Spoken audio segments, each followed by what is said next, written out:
홍씨의 사연 라디오입니다. 오늘의 이야기 지금 시작하겠습니다. 결혼 생활 1년 만에 고부 갈등의 진정한 해결책을 깨닫게 된 올해 30대 초반의 여자입니다. 사실 대단한 방법이라고 할 것도 없어요. 그냥 안 보고 지내면 그만이었으니까요. 손뼉도 서로 부딪혀야 소리가 나는 법 아니겠나요? 마주치지 않는데 부딪힐 일이 없으니 고부 갈등도 자연스럽게 사라졌어요. 게다가 영 끊고 지내자고 한 게 제가 먼저 그런 게 아니고 시어머니가 먼저 꺼낸 말이에요. 그렇다 보니 남편한테 미안한 마음도 덜하고 좋네요. 시어머니하고 처음부터 안 좋았던 건 아니에요. 오히려 결혼 전에는 감사한 마음까지 있었죠. 저희가 원래 결혼할 때 양가 부모님 도움 없이 저희들 힘으로만 결혼하려고 했었어요.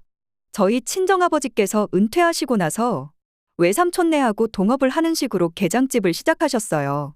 그런데 하필이면 오픈하자마자 코로나가 터져가지고 돈을 벌기는커녕 인건비도 못 건지고 매달 마이너스만 내는 상황이 되어버렸습니다. 코로나만 끝나면 하고 기다렸는데 막상 거리두기가 완전히 해제돼도 손님이 없는 건 마찬가지였어요. 오픈빨 받아서 손님들 입소문이 퍼져야 할 시기에 파리만 날리고 있었다 보니 오히려 코로나 때보다 더 장사가 안 되기 시작한 거예요. 결국 외삼촌은 더는 못 버티겠다며 손 털고 나가셨고 그 와중에 친정 부모님께서 삼촌한테 초기 투자금은 돌려줘야 하지 않겠냐고 빚까지 내시는 바람에 상황은 더더욱 안 좋아졌죠. 우리 딸 결혼할 때 뭐라도 하나 해줘야겠지 말은 그렇게 하셨지만 그게 불가능한 상황이란 건 저도 알고 있었습니다. 그래서 조금 없이 시작할지라도 저희들 사회생활하면서 모아놓은 돈만 가지고 대출을 받든 뭐라든 해서 저희들 힘만 가지고 결혼을 하려고 했던 거지요. 그런데 시어머니가 그 사정을 듣고는 흔쾌히 1억을 도와주시겠다고 나오셨어요. 1,000원 한 장이 아쉬운 상황이었다 보니 시어머니의 그런 제안이 너무나도 감사했습니다. 그렇게 시댁 지원 1억을 받고 결혼을 하게 되었어요. 돈 얼마 해준 걸 가지고 시어머니를 좋은 분이라 생각했던 게 착각이었다는 걸 결혼을 하고 나서야 알게 되었습니다. 그렇게 억지로라도 돈을 해주려고 했던 게 어떻게든 저희들 결혼 생활에 있어서 당신이 주도권을 잡고 싶어서 그랬다는 걸 알게 되었거든요. 참 웃기지 않나요? 자식들이 결혼하는데 자식들 사이에 주도권 문제도 아니고 시어머니가 주도권을 잡고 싶어 한다는 게 말이에요. 시어머니가 그런 계획을 가지고 있었다는 걸 알게 된 건 결혼 후 신혼집을 구하면서였어요. 계획에 없던 1억이 생겼다고 한들 여전히 예산이 빠듯한 상황이었습니다. 전세를 구하느냐 자가를 구하느냐 고민이 많았는데 전세 사기도 있다 하고 재테크에 있어서 부동산만 한 게 없다는 이야기에 대출 부담을 감안하더라도 집을 자가로 구하기로 최종 결정을 했지요. 막상 집을 구하자니 암만 결혼식 날짜가 얼마 남지 않았더라도 이왕이면 좀 투자 가치가 있는 집을 구하고 싶었어요. 마침 당시 남편이 회사 근처에 자취하고 있 집 계약을 단기간만 연장할 수 있게 되어서 일단 결혼식 올리고 그 집에 지내면서 천천히 신혼집을 알아보기로 했죠.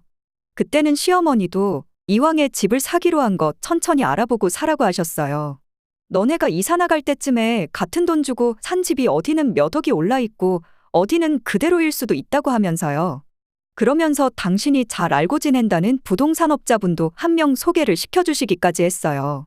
그렇게 집을 알아보기를 2달 끝내 괜찮은 집을 하나 찾게 되었는데 막상 좋은 집 알아보라고 했던 시어머니가 그 집은 절대 안 된다고 반대를 해왔습니다.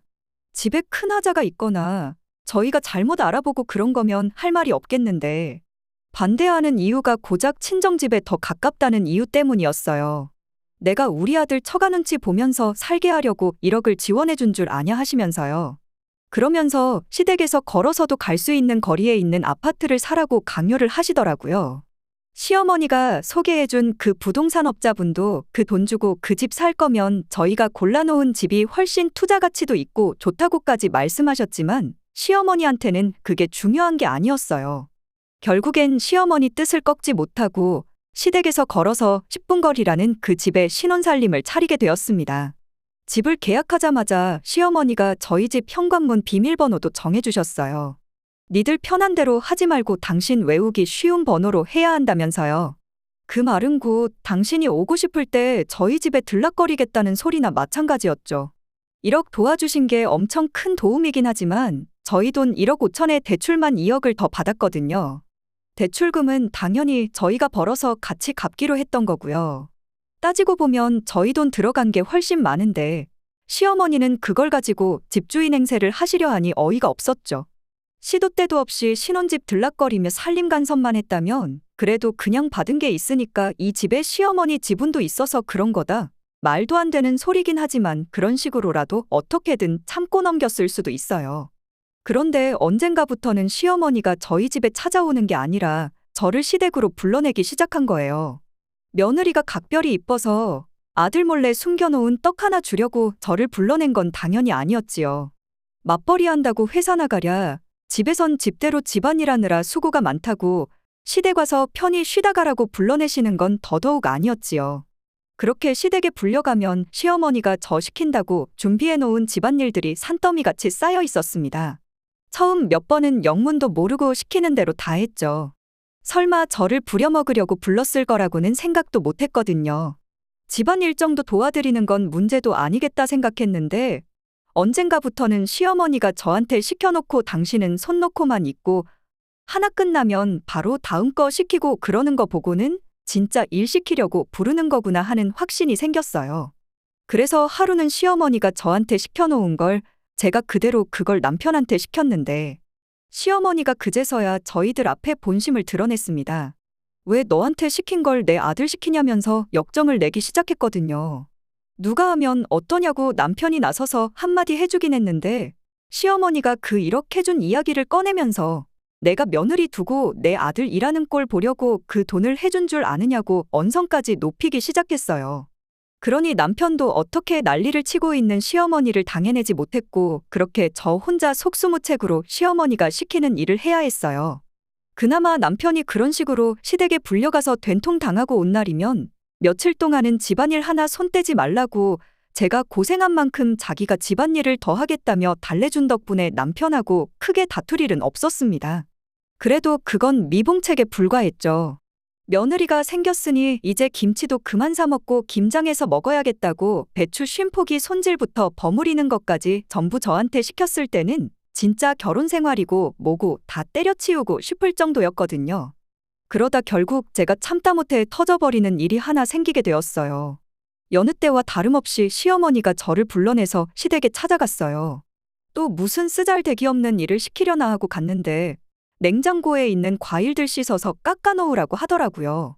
뭘 이젠 하다못해 과일 깎는 것까지 시켜 먹는 건가 싶었는데 그래도 평소에 시키던 집안일하고 비교하면 너무나도 쉬운 일이었기에 그냥 아무 말 않고 시키는 대로 과일들 씻어놓고 껍질 깎고 그러고 있었죠. 한참 그러고 있는데 시댁으로 처음 보는 사람들이 하나둘씩 들어오기 시작했어요. 시어머니랑 어디 같이 놀러 다니고 그러는 모임분들이라고 저한테 인사를 시키더라고요. 시어머니가 손님들 오셨으니 과일도 준비하고 차도 한 잔씩 내려오라고 하는데 저를 불러낸 이유가 손님들 오니까 다과상 좀 준비시키려고 부른 거라는 걸 알게 되었어요. 준비는 미리 다 끝난 상황이었다 보니 후딱 과일 내고 차 한 잔씩 드리고 그러고 집에 가면 되겠다 생각했는데 자리에 있던 손님 중 한 분이 어떻게 조련을 시켰길래 며느리가 이렇게 일을 잘하냐고 그러더군요. 자기는 결혼할 때 며느리한테 2억 해줬는데 시애미를 챙기기는커녕 친정에만 그렇게 잘한다고 우리 아들 마누라한테 잡혀 사는 꼴 보니 결혼 잘못 시켰다 싶다면서 지들끼리 깔깔대는 거예요.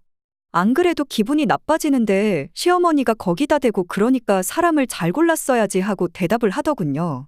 나는 1억밖에 안 해줬는데도 며느리가 이렇게 잘한다고 없는 집 배를 데려와야 돈 귀한 줄 알고 쩔쩔맨다면서 며느리를 다시 고를 수도 없고 참 안 됐다고 그렇게 대답을 하는데 순간 정말 오만 가지 생각이 들더군요. 그래도 남편하고 시어머니 관계 생각해서 아무 말도 안 하고 참았던 게 저는 물론이고 저희 집까지 우습게 보게 만들 거라고는 생각도 못했거든요. 지들끼리 재밌다고 깔깔대면서 뒤집어지는 순간 저도 그 길로 그 아줌마들 모여 앉아 있던 테이블을 뒤집어 버렸어요. 듣자 하니까 사람이 아주 우습게 보이냐고 내가 그깟 돈 1억이 아쉬워서 이러고 있는 줄 알았냐고 한마디 했죠. 그리고 맨 처음 말 꺼냈던 그 아줌마도 들으라고 한마디 했어요. 아줌마들이 아줌마 아들한테 돈을 해준 거지 며느리한테 해준 거라고 착각하지 말라고요. 아주 끼리끼리 논다더니 그 말이 틀린 거 없다고. 자식 결혼한다고 그 큰 돈 해주고 당신들이 시어미 대접 못 받는 데는 다 이유가 있는 거라고 그렇게 한마디 해주고 나왔습니다. 밥상 뒤집어 엎는 건 처음 본 건지 그 자리에 있던 사람들 전부 얼이 빠져서 짐 챙겨 나가는 저한테 아무 말도 못하고 제가 나가는 모습만 멀뚱멀뚱 쳐다보고 있대요. 그리고 당장 집에 가자마자 남편한테 시어머니가 해준 그 돈 돌려드리자고 했어요. 남편이 무슨 일이냐고 당장 집을 팔면 우리는 어디 가서 사냐길래 시댁에서 있던 일 말해주고 내가 당장 내일부터 길바닥에서 비 맞으며 자는 한이 있어도 시댁 가까이서는 죽어도 살고 싶은 생각 없으니 집이 아까워서 그러는 거면 당장 이혼하자고도 한마디 했죠. 얼마 지나지 않아 정신이 퍼뜩 든 건지 아니면 제가 뒤집어 놓고 나온 집 정리를 다 끝낸 건지 시어머니한테서 전화가 걸려오더라고요. 저도 분이 덜 풀린 참에 욕짓거리라도 해줄까 하고 전화를 받으려는데 남편이 대신 전화를 받더니 시어머니한테 한마디 해주대요. 돈 때문이 아니라 우리 딴에는 그래도 할 도리 한다고 그동안 말도 안 되는 집안일 시킨 거 다 참아내고 한 건데 어머니는 우리를 얼마나 우습게 봤길래 그러신 거냐고. 당장 내일 사채빚을 끌어다 쓰더라도 우리 해준 1억 돌려드릴 테니 그렇게 아시라고 한마디 하고는 전화를 끊어버리더라고요. 욕짓거리는 안 했지만 제가 하려던 말을 그대로 해줘서 그래도 속은 많이 풀렸네요. 전화 끊고 남편이 정말 미안하다고 진작에 자기가 어머니가 화를 내던 말던 저를 위해 맞서 싸웠어야 했는데 너무 좋은 게 좋은 거라고 생각했던 것 같다고 엄마 때문에 저랑 이혼할 생각은 추호도 없으니 다른 해결 방법을 찾아보자고 싹싹 빌더라고요. 그렇게 저희는 다음날 회사에 휴가까지 내고 집도 내놓고 시어머니한테 돌려줄 돈 마련한다고 대출도 알아보고 그러고 다녔어요. 손에 얼마 감수하더라도 금매로 집을 내놓으니 생각보다 빨리 처분은 되더라고요. 시어머니 돈은 집이 다 정리되고 나서 돌려줬어요. 마음 같아선 그 1억을 만원짜리 뭉치로 찾아다가 돈 얼마 가지고 갑질하면 기분 좋냐고 하면서 시어머니 얼굴에 한 장 한 장 뿌려주고 싶었는데 차마 남편이 그렇게까지는 하지 말아달라고 부탁해서 그냥 그 돈 드리고 왔습니다. 돈 돌려드릴 때 시어머니가 아주 괘씸하다고 남편한테 너는 여자에 미쳐서 부모도 몰라보고 그러냐고 이 돈 돌려주면 평생 안 보고 살겠다 부모 자식 간의 연을 끊겠다 하면서 겁을 주더라고요. 그런데 남편이 어머니 때문에 이혼당하는 거보다야 100번 낫다고 안 보고 살 거면 그렇게 하시라고 되받아쳐주는 모습을 보니 이제는 정말 제 편이 되어주겠다고 했던 그 말이 진심인 게 느껴졌어요. 그 덕에 저도 시댁에서 마지막으로 깽판 한 번 더 치고 나오려던 마음을 접고 평생 안 보고 살겠다는 뜻으로 받아들이겠다고 큰 소리치고 있는 시어머니를 뒤로 한 채 집을 나올 수 있었습니다. 시댁과 그렇게 연을 끊고 나니 좋은 일의 연속이었어요.